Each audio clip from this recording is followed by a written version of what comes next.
dengan tidak terpenuhinya hak, menurut aku ada yang main lain kan, ada yang main belakang lah. Iya. Kalau Ki, ngelihatnya apa sih hal yang Ki harapkan dari profesi Ki sebagai jurnalis?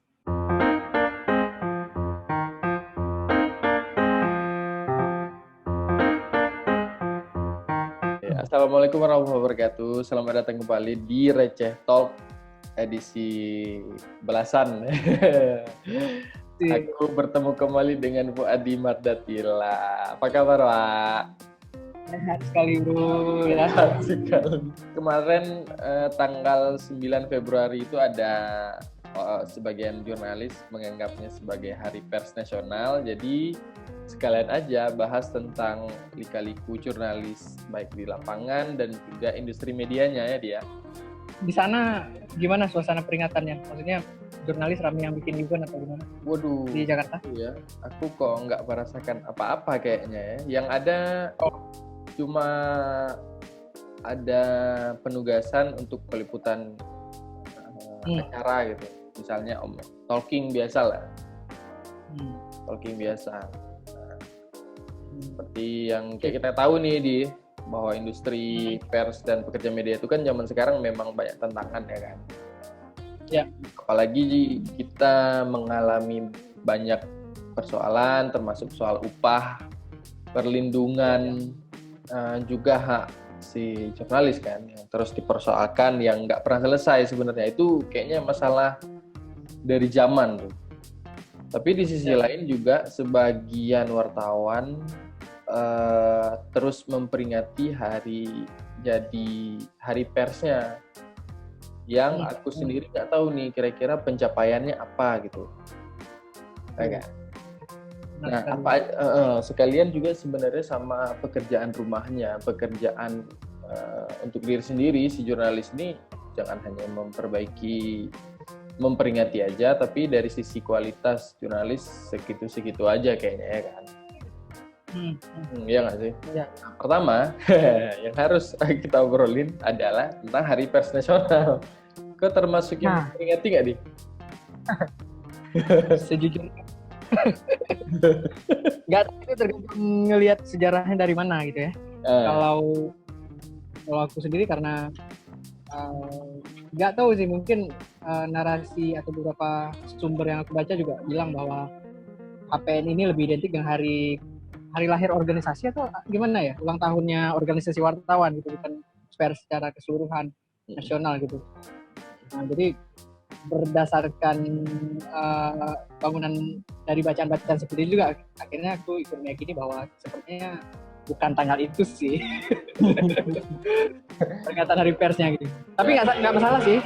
Nah, kemarin HPN itu kan diperingati tiap tanggal 9 Februari. Nah, sebenarnya kalau bagi yang nggak tahu, 9 Februari itu identik dengan hari jadi dibentuknya Organisasi Persatuan Wartawan Indonesia atau PWI. Benar.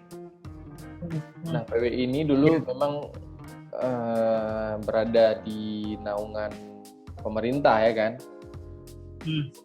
eksekutif. Nah, setelah ada berbagai macam hal-hal yang nggak sejalan sama jurnalis, terbentuklah beberapa organisasi underground lain kan, termasuk kayak AJI. Betul. Macam. Iya. Nah, kita nggak bahas soal perbedaan antar organisasi itu ya. Iya. Tapi kalau menurut hari jadi pers itu kapan sih sebenarnya? Waduh. Tadi sempat lihat tanggalnya sih. Aku hari meninggalnya Tirto Adi Suryo kayaknya ya. Itu kayaknya lebih tepat karena itu Medan Priai menjadi media pertama kali yang dikelola total oleh orang-orang pribumi dan juga membawa semangat kemerdekaan waktu itu kan, semangat melawan kolonialisme, dan kayaknya itu yang paling relevan untuk dijadikan titik ataupun dasar pers di Indonesia sih menurut aku. Oke. Karena Tirto, aku lupa tanggalnya. Pak Tirto itu dia dianggap sebagai tokoh pers di awal mula sebelum terbentuknya Indonesia bahkan ya, Pak ya? Bahkan. Ya. dan kesadaran dari Medan Priai ya nama medianya kan? Iya. Ya, Medan Priai itu juga semangatnya kan semangat untuk melawan kolonial gitu kan. Jadi memang ada semangat yang bagus gitu. Jadi makanya aku setuju aja. Kayaknya itu yang paling pas untuk menjadi peringatan Hari Pers. Kayaknya. Ya, karena tahu gak tanggalnya berapa, Bro? Ya. Kalau dia meninggalnya 7 Desember sih. Nah, iya betul. Lahirnya itu waduh, kok nggak ada ya lahirnya ya?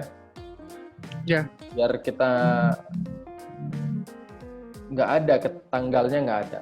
Yang ada dia wafatnya dia. Tanggal wafat itu yang dibilang 7 Desember 1918 ya. Ya. Itu. Tapi aku nggak tahu ya. Sebenarnya kalau aku pribadi sih kita sama-sama kerja media kayaknya peringatan itu tidak lebih penting dibandingkan dengan peningkatan kualitas dan juga kesejahteraannya. Ya betul, sepakat. Jadi kayak kemarin itu kan aku termasuk yang meliput HPN Wak, kebetulan. Itu gimana lokasi peringatan? Secara virtual. Oh. Ya. Nah, yang aku pegang kebetulan Gubernur Jawa Tengah Ganjar Pranowo, dan Ganjar terus terang bilang soal dia banyak mengkritik media terus terang, yang dia bilang media ini garis besar aja bahwa media bahwa di lapangan ketika dengan adanya gonjang-ganjing segala macam jadi bablas etikanya jadi nggak ada. Itu aku jadikan kutipan malahan ya omongan itu. Kemudian bagaimana persaingan media dan juga disrupsi media misalnya dari cetak bergeser ke online, sumber dayanya nggak cukup, nggak matang, sehingga di lapangannya itu kocar-kacir. Aku sih melihat bahasa yang mau disampaikan sama Ganjar ini soal upah sih, Wak. Jadi kan ketika kau membentuk media, kemudian medianya itu nggak kuat secara finansial, akhirnya si jurnalisnya itu kan main belakang kan, memanfaatkan segala cara untuk ada pendapatan baru. Persoalan klasik yang memang sampai sekarang nggak pernah ketemu kan? Ya.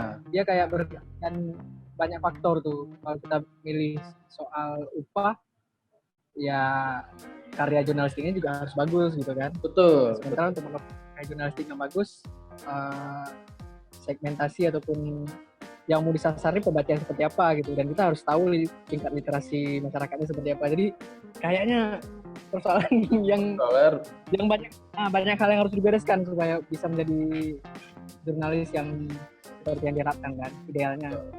Betul. Terus apalagi tuh yang disoalkan tuh sama yang Ganjar? Kemudian lahirnya media-media baru. Terlalu banyak lahir media baru. Jadi dia sampai menyindir soal banyak media-media yang cuma bikin media di YouTube. Aku nggak ngerti ya mungkin maksudnya muncul media yang nggak ada verifikasi kayaknya ya, nggak ada verifikasi dan minimal administrasi dari Dewan Pers. Makanya dia bilang ya Dewan Pers tolonglah diperketat apa bahasanya ya, ditertibkan. Tolonglah ini dideteksi atau diperketat terbitnya media-media baru ini gitu. Saya juga bisa sih, saya bikin media sendiri, saya bikin aja tuh Ganjar TV, nanti saya bikin aja tuh omongan bebas segala macam, nggak ada yang gitu-gitu.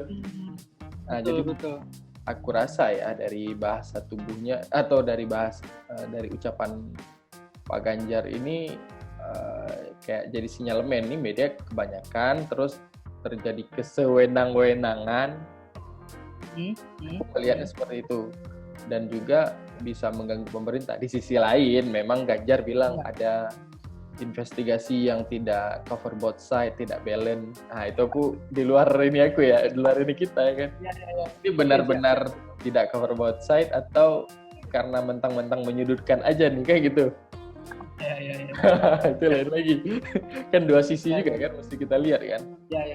Nah, ya udah kita lewatin aja Pak Ganjar ya. Tapi HPN tahun ini aku memang nggak ikutin secara keseluruhan, aku nggak ikutin. Cuman yang perlu kita bahas selebih itu adalah kayak tadi ya yang kita ngomong itu soal upah. Nah, upah ini jadi PR yang nggak selesai-selesai. Ya nggak sih, Wak? Di organisasi pers di Banda Aceh ada bikin upah layak nggak? Nggak juga sih bro.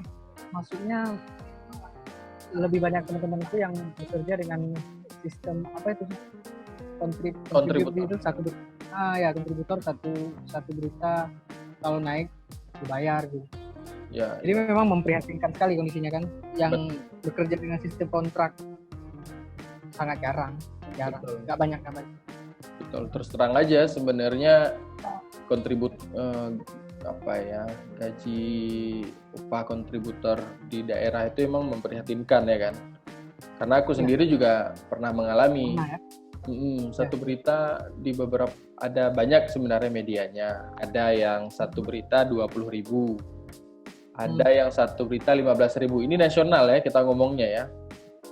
Ada yang 15.000 satu berita, ada yang 20.000, ada 25.000, ada yang 35.000, ada juga yang kalau nggak salah 80.000, tapi sulit kali naiknya.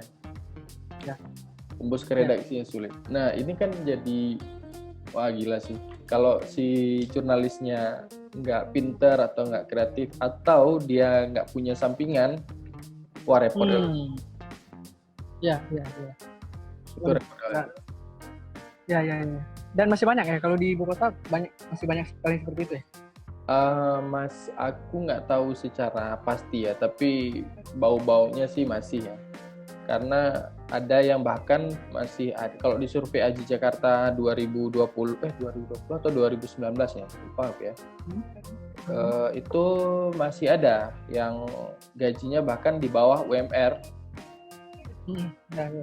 Bahkan masih ada di bawah UMR. Kalau di Jakarta, ini gambaran aja di Jakarta, kalau aku nggak keliru 2020 AJI Jakarta itu keluarin rilis upah layak itu 8,7 juta.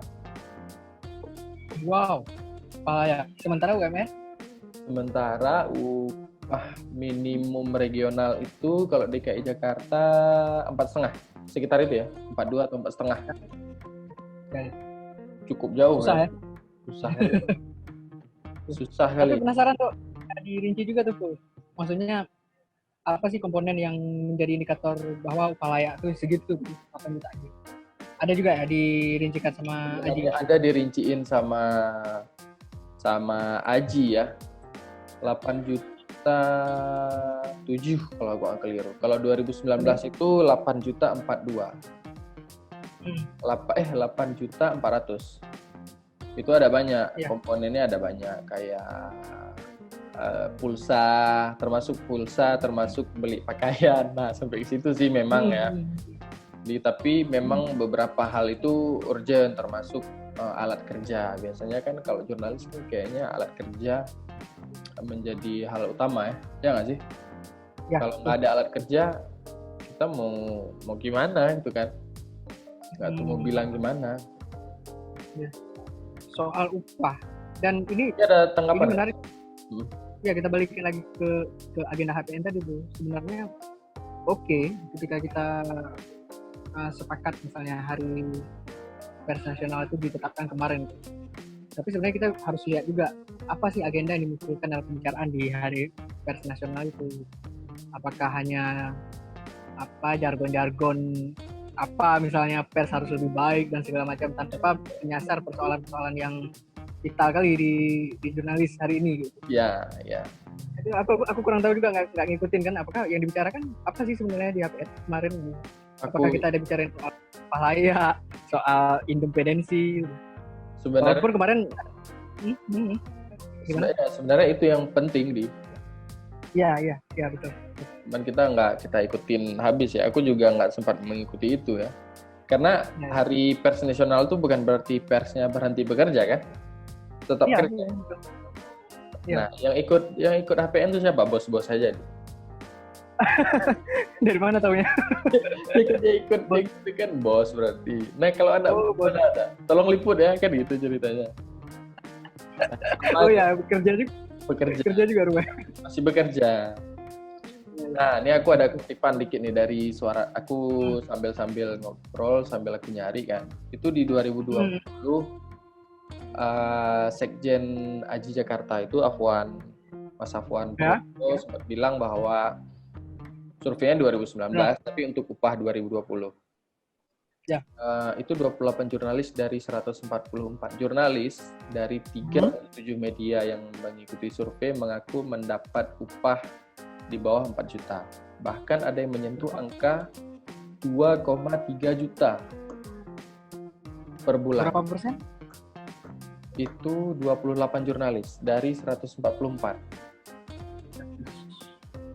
Oke lah ya. Padahal upah minimum kalau 2020 itu 4,2. Kalau salah tahun ini 4,5. Nah, tapi memang di survei itu juga disebut baru 5,6% dari total jurnalis yang mengisi kuesioner Aji tahun lalu itu sudah gajinya di atas 7 juta. 5% ya? Baru 5%. Dari keseluruhan responden. Nah, jurnalis itu kalau dari Aji sih sering habisin uang tuh paling nggak 3.041.000 untuk makan satu bulan. Lalu ada dihitung biaya kos non AC di Jakarta. Kemudian ada kebutuhan sandang per bulan kayak baju kayak aku bilang tadi ya. Cicilan elektronik kayak laptop, handphone 350. Kewajiban total berapa? Totalnya itu iya betul 8,7 juta. Tapi dalam itu sebulan juga jurnalis menghabiskan itu sebenarnya ya, banyak menghabiskan biaya segitu. Dari survei mereka ya. Bisa menghabiskan biaya segitu. Bayangkan dengan pendapatan 2,3 juta. Aduh, sedikit kali kan. Makanya kan makanya dengan tidak terpenuhinya hak menurut aku ada yang main lain kan, ada yang main belakang lah. Iya. Nah, itu yang nggak bisa dihindarin ya kan. Ya. Makanya kan kayak kemarin tuh kasus kan banyak gitu kan, jurnalis salah tulis lah, jurnalis melanggar etika atau apa. Aku ketimbang banyak orang memaki medianya misalnya karena salah tulis ataupun nggak layak isinya atau segala macam, lebih menyoroti problem sistemik kan. Kenapa ada yang seperti itu gitu. Ya karena memang upah dikit gitu ya, clickbait ataupun nyari berita sensasi ataupun apa itu jadi salah satu pilihan kan untuk nambah apa sih target sih apa sih kalau dalam sehari itu kuantitas berita. Ya, betul. Di Jakarta ada cerita kuantitas berita lagi. Aduh, itu lebih. Gimana tuh? Jadi kalau ada tuntutan? Ada, bukan tuntutan ya. Itu semacam kayak kewajiban harian gitu. Nah, di beberapa media menulis tentang berapa kewajiban berita per hari yang harus dia penuhi. Ya. Nah, ada yang 4, ada yang 6, ada yang 8, bahkan ada yang 12 satu hari. 12 satu hari.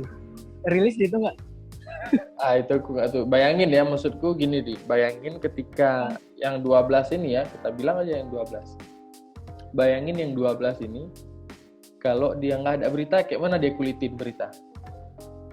Mempengaruhi nggak sih sisi kualitas tuh, Dik? Ya pasti ya.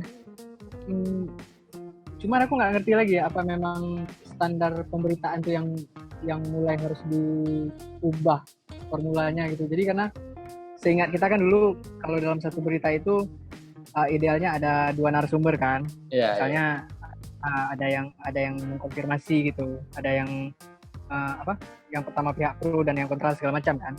Idealnya seperti itu.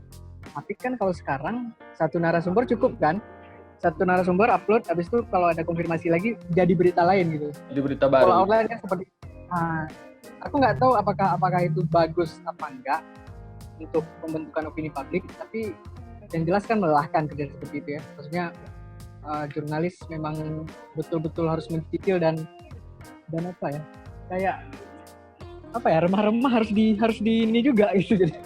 Jadiin berita. Kayaknya ya akhirnya lelah kan, maksudnya melelahkan. Melelahkan sekali. Aku nggak tahu ya beberapa. Ya. Karena di satu sisi mereka juga dituntut, aduh aku harus lebih banyak nih. Jadi mereka kan melupakan harus 2 narsum, kan gitu. Ya. Harus 2 narsum, bikin background sedikit.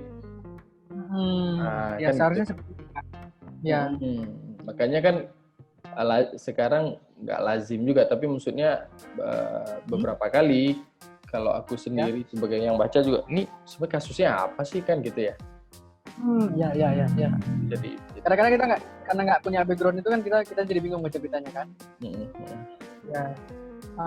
Itu menarik sih kalau kita nanyain ke anak milenial anak yang usia remaja sekarang, cara mereka mengkonsumsi berita hari ini tuh seperti apa. Betul. Jangan-jangan cara mereka kan berbeda udah sama kita gitu, nggak sama lagi gitu. Kalau kita dalam satu konten itu kita perlu informasi yang lengkap gitu. Tapi kalau mereka karena udah terbiasa dengan informasi yang sepotong-sepotong, ya mereka juga enjoy dengan itu gitu. Cara mereka mungkin udah berubah gitu, nggak tahu. Barangkali. Makanya kan nggak heran kalau sekarang pembaca itu kan cuma baca 1 sampai 2 paragraf, cabut dia kan, cari berita baru dia ya kan. Iya.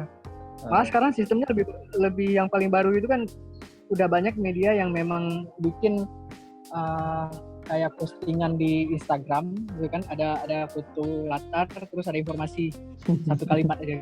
Iya. Dan orang yang mengkonsumsi berita dari Instagram itu jauh lebih banyak kan, karena mereka butuh yang itu aja gitu. Itu dia. Itu informasi. Itu dia. Ya, mungkin udah berubah ya. Makanya membingungkan. Akhirnya kan yang kayak gitu, pertama satu sisi memang dilematis, tapi secara nggak langsung itu mengikis kualitas berita dan juga kualitas jurnalis, ya nggak sih? Ya. Nah, dan kalau boleh tahu misalnya di perusahaan K sendiri untuk ada standar kan berita itu harus seperti apa gitu kan, yang online bahkan gitu, ada nggak misalnya tuntutan gimana gitu, harus standarnya ada. Jadi sebenarnya gini, standar nggak usah kita sebut ini aku dari mana ya walaupun tahu ya tapi dia standarnya ada. Standarnya itu jadi setiap berita itu ada 5 poin dia. Poin paling kecil itu kalau berita, poin 1 poin itu kalau beritanya cuma 1 narasumber, nggak ada background. Kalau 2 poin berita aktual gitulah, berita yang baru gitu, berita yang baru tapi masih 1 narasumber. 3 poin itu kalau udah ada 2 narasumber. 4 poin kalau lebih komprehensif, dan 5 poin yang lebih lengkap. Ada poin-poin itu, tapi itu juga akhirnya kan tergantung penjaga gawang si reporter kan. Misalnya penjaga gawang si redakturnya nih. Kadang kan ada yang nerima aja nih ya kan, hajar aja, nerima segala macam. Tapi kalau yang aku alami ya, ada beberapa editor atau reporter dia memang butuh, aku mau background, taruh background atau tolong tambahin dong si A gitu. Apalagi ini aku alami ya. Beberapa berita itu misalnya agak sedikit kontroversial, itu dibilang dulu, konfirmasi dulu tapi ya, atau misalnya ada info yang berseliweran. Umumnya kan di media sosial gitu kan. Konfirmasi dulu nih ke si A ya. Kalau enggak jangan dulu. Ya betul. Nah, gitu. Aku satu sisi aku di situ bersyukur, tapi ada juga aku pernah mengalami semacam pembentukan opini, ngerti nggak sih Pak? Bikin aja nih, dia kan pasti kayak gini ya, gitu-gitu. Waduh. Pasti kayak, wah itu kan aku bilang, gimana? Itu kan nggak ada omongannya, aku bilang sama aku ya. Tapi ya bukan secara ngomong nggak sok tahu juga sih. Misalnya kita namanya juga ada orang ya nggak tahu ya permintaan aneh. Tapi itu jarang kali ya. Cuma pernah aku alami. Ya syukurnya sih aku bisa menolak yang kayak gitu. Kira-kira ini apa sih gitu. Karena kan meskipun aku menganggap editor ke atas itu penjaga gawang reporter, tapi kalau reporter nggak punya patron sendiri tuh kayaknya agak membingungkan ya. Iya. Nah, justru itu persoalannya bro. Kan ya, oke dulu. Iya, termasuk yang cerita kasus kemarin istrinya Jering, pemberitaan yang menyentuh tentang privasi ya kan. Itu kan kayaknya soal selangkangan sangat privasi lah, kehidupan rumah tangga orang ya kan. Gimana tuh? Kau menilai itu gimana tuh? Parah sih bro. aku untung kayak bilang tuh, aku cuman seharian nggak ngikutin timeline Twitter apa yang terjadi, terus pas dia bilang lagi serunya tuh detik ya kan ada media yang dibully gara-gara kawannya nulis tentang itu gitu. Jadi terus pantau luar biasa, parah sekali itu. habis. Jadi itu menarik bro. Kita bicara soal kualitas jurnalistik kan. Nah, karena aku juga pantau beberapa, ini kan si korban kan akhirnya mengupload lah foto screenshotan chat dia gitu. Chat dia ya.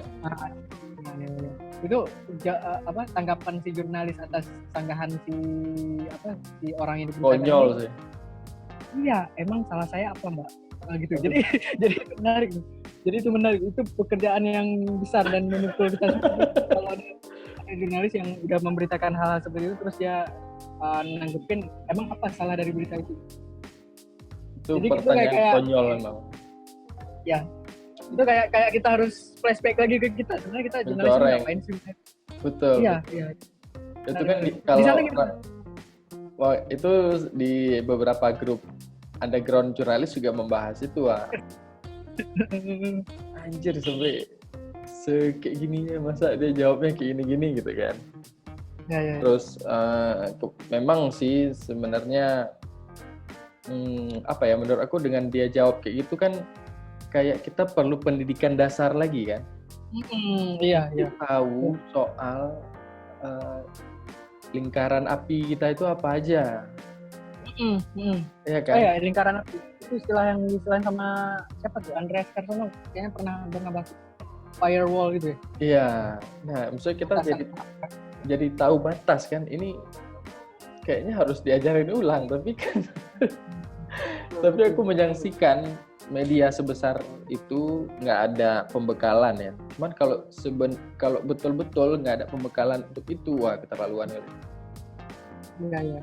Dan mungkin aku nggak tahu ya apakah itu karena kebetulan si subjek pemberitaan itu memprotes kan, makanya berita ini viral kan, atau mungkin banyak kasus ya, atau mungkin di media lain juga kan, kita tahu siapa media-media apa aja tuh yang sering-sering angkat soal itu, cuman mungkin subjeknya itu nggak protes gitu. Tapi banyak loh yang ngurusin urusan ranjang ataupun ngurusin apa gitu kan. Betul. Ya nggak perlu kan sebetulnya kan. Iya, makanya kayaknya kode etik udah mulai ini ya loh. Kalau menurut gimana soal kode etik ini? Kayaknya hal yang nggak terlalu prioritas ya untuk di. Ya padahal yang paling penting kan. Maksudku kode etik itu ya apa ya? Ya kitab kok gitu kan. Kalau kau nggak baca kitabnya tapi jalan kan kayak buta arah gitu kan. Nggak ada petunjuk apa-apa. Tapi kalau kita mendalami kode etik itu kayaknya pasti tahu lah. Itu kan lucu tuh. Itu aku juga yakin karena besar heboh beritanya karena si korban, anggaplah si korban ya. Korban ini protes gitu. Iya, betul. Nah, karena dia protes makanya viral kan. Karena dia protes dan mungkin dia juga paham. Ada mungkin kan orang biasa aja kan, barangkali ya. Iya. Ini dia menganggap tidak biasa. Ya hal-hal nggak perlu gitu ya kan. Ya. Dan sebenarnya kalau kita ngelihat lagi, itu ada kajian yang menarik sekali, yang kritis sekali dari Remote TV kan. Ya bagaimana sebenarnya soal pornografi itu diekspos di media gitu. Malah kasus yang viral kemarin, video salah satu artis gitu kan, video apa istilahnya, video syur kan. Nah itu banyak yang melanggar etik juga gitu. Nah, segala macam. Jadi ya aku nggak tahu ya, mungkin si subjek itu kemarin nggak terlalu peduli sama pemberitaan media gitu. Kebetulan yang ini kritis gitu subjeknya, jadi dia protes gitu. Ya ini sendiri ya, evaluasi ke profesi kita sendiri. Ya ini kan evaluasi untuk profesi sendiri kan, jangan bablas kita bikin hal-hal yang apa ya, yang mencoreng nama sendiri. Makanya kan kayak yang kita bahas sebelumnya, di hal-hal kayak gini kan bisa jadi memicu munculnya buzzer kan. Nah, kita baru masuk ke situ. Ya benar. Aku menarik nih, daripada kita mempersoalkan banyak sekali berita hoax, disinformasi atau misinformasi dan segala macam di tengah masyarakat kita, alangkah baiknya kita juga harus evaluasi apa yang terjadi di jurnalistik hari ini gitu, sehingga ya muncul yang seperti itu gitu. Kalau aku lebih ke situ ya, walaupun memang aku sama sekali nggak setuju buzzer, hoax dan segala macam. Cuman aku memang flashback, misalnya apa yang terjadi di pers kita gitu sampai masa reformasi gitu, dengan media yang semakin banyak muncul. Dan kalau kita merujuk lagi Remote TV, itu bahkan sebenarnya media yang partisan itu sejak pemilu 2014 sudah muncul dan segala macam kan. Betul. Dan dirasa dari situ sudah mulai luntur gitu, trustnya masyarakat ke media saat itu mulai luntur di situ gitu. Karena ada yang terang-terangan kan mendukung ini gitu. Jadi di situlah mulai bobrok semua. Maka termasuk gitu. Televisi kan, maksudnya kalau media online ya bekerja di dunia maya aja, tapi kalau televisi itu kan jangkauannya lebih besar lagi. Dengan ada kayak gitu kan makin memperluntur kepercayaan publik sama media kan. Jadi kan dengan lunturnya kepercayaan mereka juga bikin mereka punya mindset seperti ini. Kalau memang seperti ini bisa dibikin jadi berita, berarti kita bisa juga bikin berita gitu. Bikinnya udah siapapun bisa menjadi produsen informasi kan, terlepas itu nggak etika atau apa gitu. Jadi itu yang menyedihkan sih. Betul. Akhirnya maksudnya kita mesti melihat dari diri sendiri juga ya. Nggak bisa kita salahin, kita jelek karena ada yang lain, tapi sebenarnya ada hal yang perlu dievaluasi dari diri sendiri sehingga muncul yang lain kan gitu ya. Kayaknya kita lebih enak ngomongin kayak gitu ya bro, daripada kita protes kemana. Iya makanya lebih enak evaluasi diri aja gitu. Aku masalah selama ini aku malah kaget sih, ada banyak kritik yang terakhir kali terlontar misalnya dari netizen segala macam kan. Aku malah baru tahu, bayangin, ternyata ini nggak boleh ya, ternyata yang seperti ini nggak etis ya. Aku justru belajar dari kesalahan media yang dikritik masyarakat itu. Aku belajar dari situ. Ya betul. Di sisi lain sebenarnya kan media nggak bisa kayak nggak bisa menutup diri ya dari kritik-kritik itu sebetulnya. Ya karena kan ya secara regulasi, secara apa ya istilahnya, kita sendiri menganggap diri sebagai kontrol sosial ya. Tapi akhirnya istilah kontrol sosial tuh udah gimana ya? Udah malahan aku bertanya ya, kita masih layak nggak sih mengontrol sosial masyarakat kalau dengan kualitas kita yang kayak gini gitu? Jadi PR ya? Ya jadi PR di tengah. Kalau distribusi sekarang kan lebih ke media online itu kan dia mengejar rating, mengejar klik, sampai bikin clickbait segala macam biar ratingnya bagus, kemudian dilirik oleh pengiklan dan pengiklan masuk iklan di media itu sampai mempengaruhi harga kan, akhirnya kan bermain ke situ aja ya Pak. Aku jadi teringat tadi kita ngomongin soal waktu briefing tadi ada soal media juga.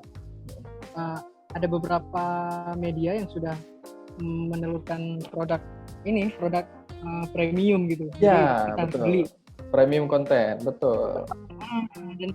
Dan itu salah satu hal yang menarik kalau aku lihat, sekaligus tantangan gitu, menguji mau nggak kita mengkonsumsi yang berbayar gitu. Betul. Betul. Kalau mau berantakan gitu kan, kita nggak tahu kebenaran. Tapi kalau itu mulai ramai nggak di pembahasan di teman-teman di sana? Itu jadi ini juga istilahnya jadi pemicu ya untuk beberapa media besar. Kalau boleh aku sebut, jadi gini istilahnya kan, orang kalau mau yang berita yang berkualitas ya beli. Mungkin kayak gitu ya kesannya ya, walaupun udah banyak yang lari ke digital. Sebut aja kayak Tempo kan nggak ada lagi koran, tapi dia tetap ada di digital secara e-paper. Kemudian kalau ngomong soal berita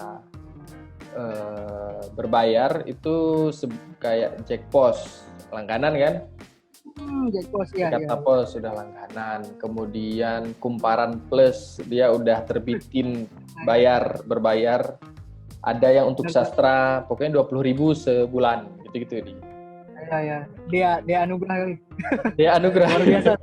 Kayaknya heboh kali pergeseran dia anugerah dari Asumsi ke Kumparan dibahas terus kayaknya ya. Kayak aku mesti browsing juga tuh di timeline kan, apa masalah di sana, rame wartawan yang keluar kan. Emang banyak yang cerita soal konflik kepentingan dan segala macam, tapi ternyata dia anugerah menemukan tempat yang bisa gitu kan, menyalurkan kemampuan kreativitas dia. Kumparan Plus. Tapi aku belum langganan, bro. Aku belum juga. Nah, kemudian lagi ada Kompas ID ya. Aku rasa sih Kompas ID itu mempelopori jurnalisme online tapi premium di Indonesia. Kemudian ada kayaknya ya. Selebih itu ada nggak? Ini selain e-paper ya. Ini kita bilang online ya. Kalau ada juga untuk ekonomi itu Bisnis Indonesia ID juga udah ada. Nah, kayak di bisnis itu udah mulai juga premium konten per berita. Jadi istilahnya kalau mau baca berita tertentu ada yang logo premium berarti mesti bayar dulu baru bisa baca. Kalau nggak bisa baca. Nah, aku rasa tapi ya kalau di satu media yang di tempat aku bekerja ya, aku melihat secara garis besar pembacanya banyak. Pembaca konten premium. Konten premium banyak. Dan kalau boleh tahu segmentasi pembacanya siapa-siapa aja itu yang berani berlangganan? Aku rasa kalau di ekonomi ya, aku rasa sih orang yang punya yang berhubungan langsung sama sektor tertentu sih. Maksudnya dari orang yang punya kepentingan bisa di ekonomi ya, dia punya hubungan kerja dengan sektor ekonomi gitu, jadi dia membaca itu dan pembacanya banyak gitu. Aku sempat masuknya beritaku di premium dan pembacanya kok lumayan gitu ya. Dalam arti kan kalau dia membaca, kalau pembacanya lumayan artinya orang udah mulai butuh ya soal berita-berita yang ya apa sih soal gini-gini aku mau dalamin di sini misalnya ya. Aku rasa kayak gitu. Kebutuhan untuk itu aku rasa udah mulai ada sih. Literasi melek informasi berkualitas aku rasa udah mulai ada, tapi secara survei aku nggak tahu. Nah, tantangannya bro. Apa ternyata?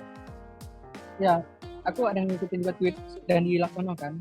Apakah ini membuat satu konten itu jadi eksklusif dan nggak bisa diakses orang banyak? Ya. Itu gimana tuh cara kita pilihnya? Itu maksudnya tantangannya di situ kan. Apakah vitamin kualitas premium ini lantas bisa mencerdaskan orang atau gimana gitu kan? Itu aku nggak tahu juga. Apakah justru ini bikin informasi berkualitas itu semakin eksklusif kan? Itu tantangannya. Tapi aku nggak minta jawaban sih. Mungkin ada hal yang harus kita lihat juga. Walaupun Dandi kayaknya udah ngejawab itu, cuman aku nggak ngelihat kelanjutan tweet dia itu kan. Tapi memang di bagian akhir seingat aku Dandi ada bilang memang akhirnya media yang ideal itu adalah media komunitas gitu, media yang punya segmen pembaca sendiri gitu. Media yang dipercaya oleh orang beberapa kalangannya sendiri gitu. Dan mereka bersedia untuk berkontribusi untuk bisa mengkonsumsi berita itu. Itu ideal sih. Itu ideal. Ya katanya seperti itu. Ya. Termasuk kayak apa sih media apa Indo Progress itu termasuk media komunitas itu, Pak? Itu aku nggak tahu ya. Tapi aku senang dengan media-media kayak gitu, dia bergerak bebas tapi disampaikan informasinya juga lugas ya kan. Iya sih, banyak. Cuman tantangannya tetap ke finansial perusahaan ya. Benar. Tantangan juga kan. Kita kan nggak kayak BBC ya. Iya, makanya. Maksudnya ada media di Eropa lain yang berani apa istilahnya? Yang berani crowdfunding gitu ya. Crowdfunding. Publiknya itu kan kayak The Guardian ya kalau aku nggak keliru ya. The Guardian ya kalau aku nggak salah. Dia bekerja nggak mesti ada istilahnya dia menerima sumbangan dari orang gitu supaya tetap bertahan dan nyatanya dia tetap bertahan gitu ya. Ya. Di Indonesia aku rasa belum sampai. Dipengaruhi sama daya literasi kan. Sejauh mana orang-orang mau mengkonsumsi berita yang benar, bukan berita apa yang dia mau. Gitu. Betul. Itu kan soal kebutuhan. Iya. Banyak sih PR. Banyak kali masih PR-nya ya. Jadi memang selain kita butuh soal hak si pekerjanya, sebenarnya si pekerjanya juga mesti berpikir tentang banyak persoalan kompleks lain kan, soal kualitas, soal bagaimana dia menjaga semangat jurnalisme itu gitu kan. Bagaimana dia menjaga api jurnalisme ya gitu kan. tapi itu kan jadi PR sendiri ke perseorangan maupun dari industri menurutku gitu ya. Ya, betul. Aku sih pengen nanya sih bro, secara personal ya Ki kan. Kalau Ki ngelihatnya apa sih hal yang Ki harapkan dari profesi Ki sebagai jurnalis? Dari Ki sendiri secara personal, Ki pengen apa sih yang tidak dapat dari jurnalis ini? Memberi dampak sih sebenarnya. Memberi dampak dari isu-isu tertentu gitu loh. Kan kalau sekedar lewat artinya kan nggak ada fungsi apa-apa dia ya menurut aku ya. Tapi memberi dampak tertentu termasuk pada kebijakan, termasuk pada ada hasil gitu setelah kau tulis misalnya. Sederhananya kayak Tempo misalnya dia bikin ada korupsi bansos bla bla bla beli dugaannya ini kemudian nggak lama setelah itu ditangkap KKP yang ekspor benih lobster disebutin orang-orangnya bla bla bla bla bla ini kemudian ditanggapi kemudian ada tersangkanya ditangkap sekian kerugiannya kan berdampak ya menurut aku ya. Tapi sebenarnya itu nilai plus aja sih selain cuman dampak itu soal kepuasan sih sebetulnya. Kalau berdampak pasti puas gitu kan. Ya. Dan itu ngaruh ke kredibilitas medianya juga kan. Kalau makin berdampak ya makin diperhitungkan. Gitu. Betul. Makin berdampak makin diperhitungkan. Itu dari dulu kayak gitu sih ya. Bikin berita apapun rame gitu. Bikin ini aja bikin karikatur aja bisa rame. Pokoknya komentar di Instagram naikkan gaji editor apa aja. Naikin gaji ini ya gaji editornya gitu. Kartunisnya, editornya. Apalagi Kendra Paramita yang set di halaman mukanya di covernya itu kan. Kan itu ilustrasinya Kendra kan. Itu selalu punya bikin kita ketawa jelas tuh apapun. Punya daya pikat ya menurut aku ya. Itu kreativitas jurnalis juga di era-era sekarang kan. Orang malas baca dia lihat terus dibaca berita di bawahnya. Aku itu apakah itu strategi secara benar-benar yang strategi atau sebenarnya itu hadir di setelah munculnya kita bikin karikatur tapi kemudian muncul fenomena yang orang membahas itu gitu loh. Di bawah itu jadi heboh segala macam. Nggak tahu tuh apakah ini memang strategi secara langsung dari Tempo atau bukan tapi cuma itu aku apresiasi. Ya. Itu kayak bikin kita nunggu lagi gitu ya. Kalau udah muncul aja kan dianugerah Kendra kan sering ngasih kayak ilustrasi polos aja gitu di Instagram dia. Dan kita bikin penasaran kira-kira ini minggu ini Kendra bikin apa. Jadi keren sih. dia kayak konten kreator seleb gitu yang bisa bikin orang penasaran gitu mau konsumsi informasi apa lagi nih untuk mengangkat. Salut. Tapi kalau ada beberapa orang yang kayak gitu makin banyak di Indonesia kayaknya menarik ya, Pak. Bisa memperbaiki kualitas, bisa memperbaiki kepercayaan sih utamanya kalau menurut aku ya. Okay. Kalau di sendiri bro, apa sih media, kalau boleh tahu nih, walaupun kita bekerja di media ini gitu kan, tapi kita masih sering baca apa kira-kira yang menurut kita memang ini yang jadi patokan aku nih kalau informasinya gitu. Majalah atau apa gitu. Tiga sih ya. Aku bacaannya itu CNN, Tempo, Kompas ID. Kompas.com aku jarang ya, Kompas ID sih. Ya. Kompas.com jarang. Yang tiga itu ada aplikasinya kebetulan. Jadi aku download itu gitu. Ada beberapa aplikasi lain juga, tapi nggak pernah aku buka kayaknya. Jarang kali aku buka. Tapi ya, dan kalau kau apa kira-kira, Pak? Enggak, aku baru Tempo sih.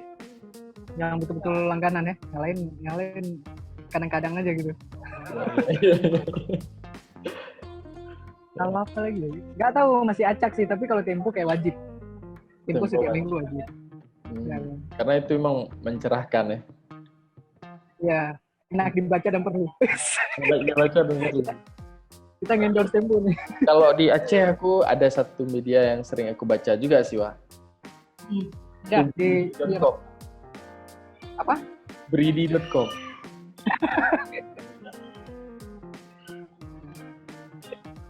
Parah. Ini dikan ya? Ini dikan nggak ya? Ya, itu nggak dikan.